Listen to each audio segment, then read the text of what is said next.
መንግስት ህግን ማክበር አለበት፣ ማስከበርም ግዴታው ነው።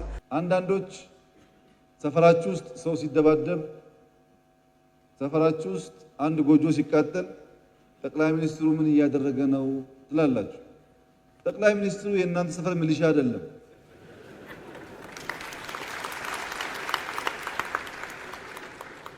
ጠቅላይ ሚኒስትሩ የተሰጠው ስልጣን አለ፣ የተሰጠው ስራ አለ። የተሰጠውን ስራ ጠንቅቆ ነው የሚሰራው፣ ያውቀዋል። የሰፈራችሁን ሰላም መጠበቅ የእናንተ ጉዳይ ነው። የመለመን ጸጋ አለኝ።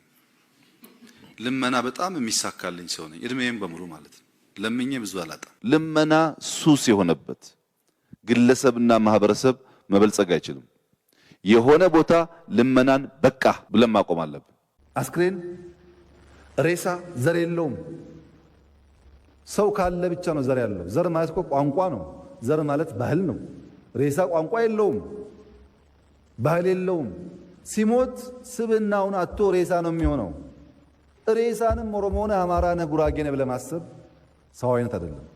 50 የኦሮሞ ብሔር ተወላጆች፣ 20 የአማራ ብሔር ተወላጆች፣ 8 የጋሞ ብሔር ተወላጆች፣ 2 የስልጤ ብሔር ተወላጆች፣ 1 የጉራጌ ብሔር ተወላጅ፣ 2 የሃዲያ ብሔር ተወላጅ እንዲሁም 1 የአርጎባና 1 በብሔር ያልተለየ ኢትዮጵያዊ ሕይወታቸው በከንቱ አልፏል። ዛሬም ለኢትዮጵያውያን ወንድሞቼ ላበስር የምፈልገው ፍቅር ያሸንፋል፣ ይቅርታ ያሸንፋል።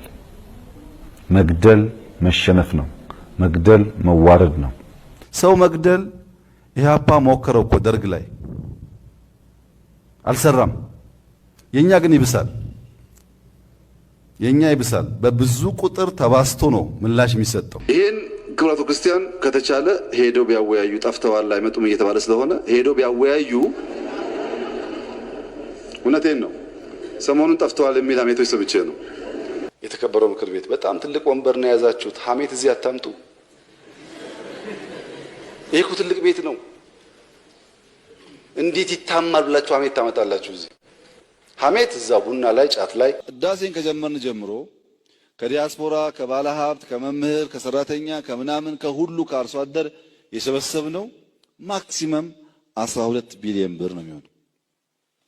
እዛ ያፈሰስነው ግን አሁን 100 ቢሊዮን ገደማ ደርሷል። ኢሚንት ናት ማለት ነው 10%። እንደው ህዳሴን ጀምራችሁ ጨርሳችሁ እናንተ እኛንም ብላችሁ እያሰባችሁ እንዳይሆን ብዬ ነው። እናንተ በአጠቃላይ ኦሽን ውስጥ ጠብ አድርጋችኋል። በህዳሴ ላይ አንድም ብር እርዳታ፣ አንድም ብር ብድር ኢትዮጵያ አልወሰደችም። በጀግኖች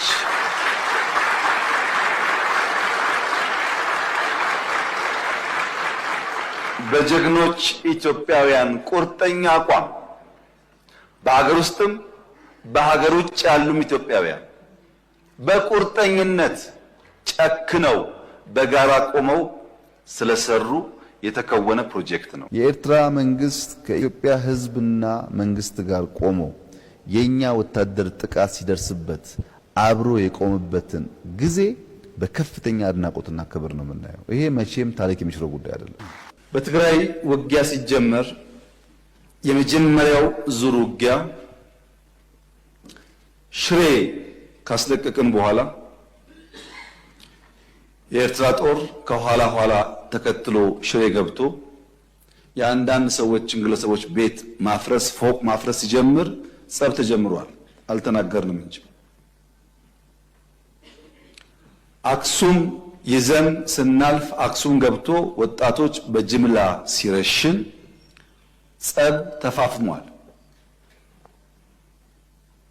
አድዋን ይዘን ስናልፍ አድዋ ሄዶ ፋብሪካዎች ሲፈታታ ሲሰርቅ ጸብ ተጋግሏል። አዲግራት ደርሰን የመድኃኒት ፋብሪካውን የሚነቀለውን ነቅለው የማይነቀለውን ሲያፈራርሱ ጸቡ ጫፍ ደርሷል። ኢትዮጵያ ለማኝ ሀገር መሆኗን ላስታውሳችሁ እወዳለሁ። ኢትዮጵያ ትልቅ ሀገር ናት፣ ሀብታም ሀገር ናት። ለልመና እጇን የምትዘረጋ ሳትሆን ለመርዳት ኪሷን ማበስ ያለባት ሀገር ናት። አንድ ንጹህ ሰው ከሚታሰር ለፍትህ ሲባል 100 ወንጀለኛ መፍታት ይሻላል ይባላል። ሌባ ያሉንን ሰው ሌባ ብለህ ጥፋተኛ ያሉንን ሰው ጥፋተኛ ብለህ ከማሰር ወንጀለኞች መፍታት ይሻላል። እንደከዚህ ቀደሙ አስረን ከምናጣራ አጣርተን ብናስር ይሻላል ብለን ነው። ከበደ ተሰማ ታሰረ የሚል ጉዳይ የሚያስጨንቀን ከሆነ ግን የፕራዮሪቲ ችግር አለብን ማለት ነው።